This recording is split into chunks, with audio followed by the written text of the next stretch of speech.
गाजर के तो बहुत चीज़ खाए होंगे। गाजर का बर्फ़ी, गाजर का हलवा, गाजर का कालाकंद। तो आज हम इस रेसिपी में शेयर करने वाले हैं गाजर का पराठा। चलिए शुरू करते हैं। इस रेसिपी को आप लोग के साथ तो बने रहिए हमारी वीडियो में अंत तक। बहुत ही टेस्टी और बहुत ही चटपटा बनने वाली है आज की रेसिपी। तो यहाँ पर ले लिया मैंने सबसे पहले गाजर। 2 गाजर को लिया है, अच्छी तरह से इसको धो लिया है साफ पानी से। और साथ में एक चुकंदर लिया है इसके कलर के लिए, क्योंकि सिर्फ यहाँ पर गाजर से ही बनाने वाले हैं। चुकंदर बस लिया है थोड़ा सा कलर के लिए। तो चलिए इसे बीच में से कट कर लेते हैं।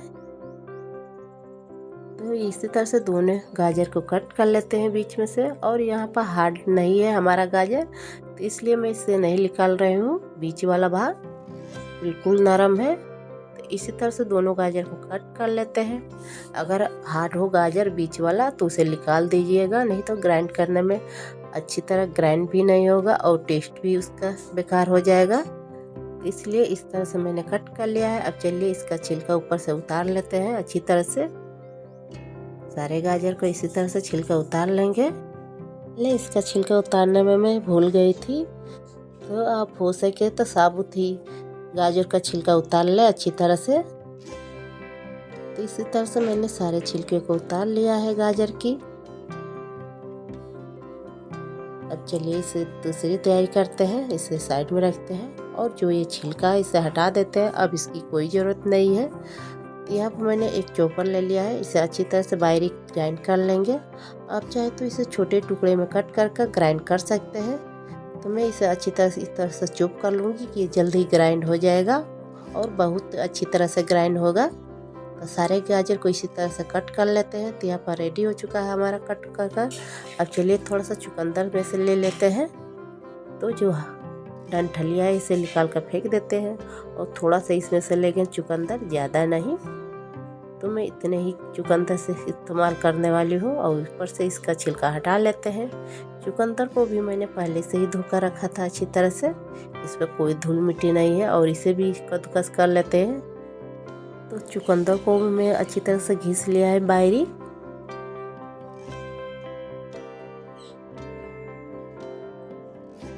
तो चलिए उसी गाजर में इसे ट्रांसफ़र कर देते हैं, क्योंकि दोनों को एक साथ ग्राइंड करने वाले हैं। तो उसे मैंने रख दिया है गाजर में। अब चलिए इसे ग्राइंड करते हैं। तो यहाँ पर मैंने एक ग्राइंडर ले लिया है और इसी में सारे कद्दूकस किए हुए गाजर को ट्रांसफ़र कर देंगे। अगर इस तरह से ग्रीस कर लेते हैं तो ज़्यादा यहाँ पर पानी का इस्तेमाल नहीं करना पड़ेगा, जल्द ही ग्राइंड हो जाएगा।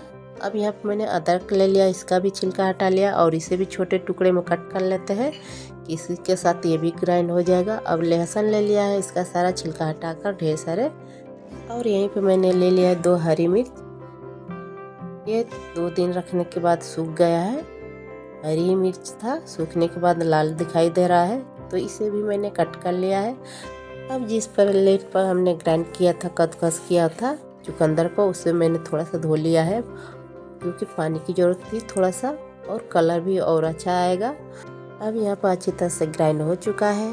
अब इसमें मैंने डाल दिया है सौंफ 1 चम्मच और फिर से इसे ग्राइंड कर लेते हैं। तो लीजिए हमारा रेडी हो चुका है ग्राइंड होकर। अब चलिए इसे एक बड़े से कटोरे में ट्रांसफ़र करते हैं। तो इसके ऊपर मैं एक बड़ा सा छन्नी रख लिया है कि जो इसमें अगर छोटा टुकड़ा भी बच गया हो तो अच्छी तरह से निकल जाएगा। इसे तो इसमें टुकड़ा नहीं निकलेगा क्योंकि इसे घिसे हुए थे। अब सारे इसमें मैंने ट्रांसफ़र कर दिया है पेस्ट को, और इस तरह से दबाते हुए सारे रस को निकाल लेते हैं अच्छी तरह से। और थोड़ा दबाते हुए इसे घिसेंगे छन्नी पर कि अच्छी तरह से जो पेस्ट भी है वो भी जाए उसके अंदर, तभी कलर अच्छा आएगा। और जब लगेगा छन्नी पर इस तरह से निकाल लेंगे। देखिए बहुत ही बारीक निकल रहा है इसका पेस्ट। सारे मैंने यहाँ पर निकाल कर रेडी कर लिया है। अब चलिए यहाँ पर गेहूं का आटा लेते हैं। तो यहाँ पर मैंने 1 कटोरा भर के आटा लिया है और इसमें थोड़ा थोड़ा ऐड करते हुए गूँथ लेंगे। अब यहीं पर स्वाद अनुसार नमक भी मैंने ऐड कर दिया है। अब चलिए इसे एक साथ मिक्स कर लेते हैं। यहाँ पर कोई घी या ऑयल का मैंने इस्तेमाल नहीं किया है। अब अच्छी तरह से इसे गूँथेंगे नॉर्मल आटे की तरह, जिस तरह से हम रोजी रोटियाँ बनाते हैं उसी तरह से इसे गूँथ भी लेंगे अच्छी तरह से। इसमें थोड़ा और आटा की ज़रूरत है, तो सारे इसी में मैंने कटोरे के आटे को ट्रांसफ़र कर दिया है। टोटली 1 कटोरा मैंने लिया था गेहूं का आटा और इसे मिक्स कर लिया है। और चलिए इसे गूँथ लेते हैं अच्छी तरह से। थोड़ा सा मैंने ग्राइंडर को धो कर रखा था पानी, इसमें से हल्के हाथों से पानी लगाते हुए चिकना डो तैयार करेंगे। तो देखिए अच्छी तरह से रेडी हो चुका है हमारा आटा। अब चलिए इसे 10 मिनट के लिए रेस्ट पर छोड़ते हैं। 10 मिनट बाद इसे फिर से देखेंगे अपने आटे को। तो यहाँ पर हमारा 10 मिनट हो चुका है। अब चलिए इसमें से एक एक लोइया निकालते हैं। यहाँ पर मैंने 4 लोइया निकाल लिया है। अब चलिए इसे चिकना कर लेते हैं। तो सारे लोइया यहाँ पर हमारा चिकना हो चुकी है अच्छी तरह से। अब चलिए इस पर सूखा आटा लगाते हुए बेल लेते हैं। तो एक चकवा ले लिया है मैंने। अब इसी तरह से फैला लेंगे आटे को और इस पर बेलन चलाएंगे। जितना हो सके उतना हम पतला करेंगे इसे। तो इसी तरह से चारों तरफ फैला लेते हैं अपने आटे को।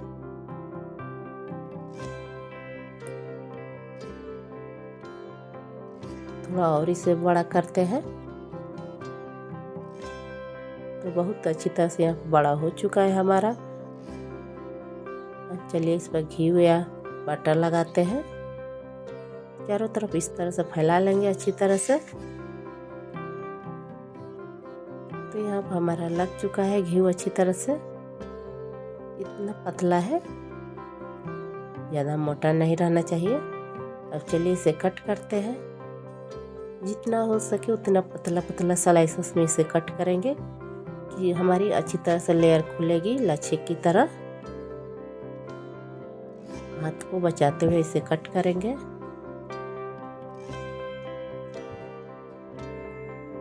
सारी रोटियों को इसी तरह से तैयार करेंगे कट करके। इस तरह से बारीक कट करने से बहुत सारे लेयर खुलेगी। तो हो सके तो ज़्यादा से ज़्यादा पतला इसे कट करें सावधानी के साथ।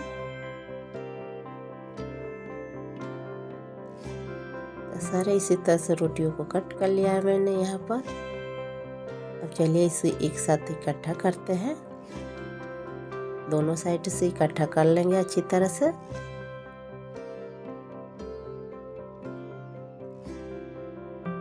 अब एक साइड से इसे मोड़ेंगे घुमाते हुए, और जो ये पीछे वाला हिस्सा है इसे नीचे दबा देंगे कि अच्छी तरह से इसमें चिपक जाए और खुले नहीं। अब चलिए इसमें फिर से सूखा आटा लगाते हुए हल्के हाथों से इसे बेल लेते हैं। ज़्यादा जोर से बेलन को नहीं दबाएंगे, नहीं तो चिपक जाएगी एक साथ सारे लेयर, खुलेगी नहीं बिल्कुल लच्छे की तरह। इसी तरह से मैंने सारी रोटियों को तैयार कर लिया है। देख सकते हैं अच्छी तरह से रेडी हुआ है। चलिए अब इसे सेकते हैं। तो गैस की ओर लेके चलते हैं। तो यहाँ पर मैंने एक नॉर्मल ही तवा रख दिया है हीट होने के लिए। जो रोज़ रोटियाँ हम बनाते हैं वही वाला तवा है। और इस पर सेक लेके अपनी रोटियों को दोनों तरफ से अच्छी तरह से, और गैस को लो टू मीडियम रखेंगे कि अच्छी तरह से सेक जाए। जब अच्छी तरह से सेक जाएगा दोनों साइडों से, इस पर घी लगाएंगे। तो दोनों साइडों से इसे घी लगा लेते हैं अच्छी तरह से। आपके पास बटर हो उससे भी इस्तेमाल कर सकते हैं इस पर। तो यहाँ पर दोनों साइडों से इस तरह से घी लग चुका है। अब दोनों साइडों से इसे सेक लेंगे अच्छी तरह से। जब ये सेक जाएगा तो इसे हटाएंगे और इसी तरह से सारे रोटियों को सेक लेते हैं फिर से। तो यहाँ पर मैंने एक सेक लिया है, फिर दूसरी वाली रोटी रखा है और इसे भी सेक लेते हैं। इसे भी मैंने घी लगा कर रेडी कर लिया है। तो चलिए इसे प्लेट में सर्व करते हैं। तो लीजिए यहाँ पर मैंने सारे रोटियों को इसी तरह से सेक लिया है। नेचुरल कलर इसमें है पराठे में, कोई केमिकल वाला नहीं है और हेल्दी भी है हमारा इस तरह का पराठा बना हुआ, क्योंकि यहाँ पर गेहूं का इस्तेमाल किए हैं और साथ में यहाँ पर चटनी भी हो गई और कलर बिल्कुल नेचुरल है, कोई मिलावट नहीं है। तो इस तरह से हल्के हाथों से दबाइए। देखिए बिल्कुल सॉफ्ट और नरम बना हुआ है हमारा लच्छेदार पराठा। अब चलिए इसको खोल कर दिखाते हैं इस तरह से खुलेगा अच्छी तरह से। तो देख सकते हैं एक एक इस तरह से खोलेंगे तो ये खुलता जाएगा सारे लेयर। बहुत ही अच्छी तरह से सेक भी गया है।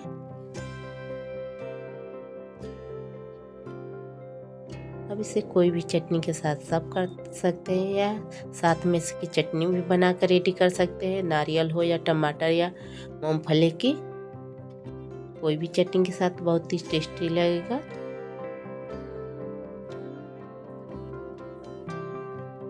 बच्चे हो बड़े सबको ही पसंद आएगा और हेल्दी भी रहेगा इस तरह का नाश्ता।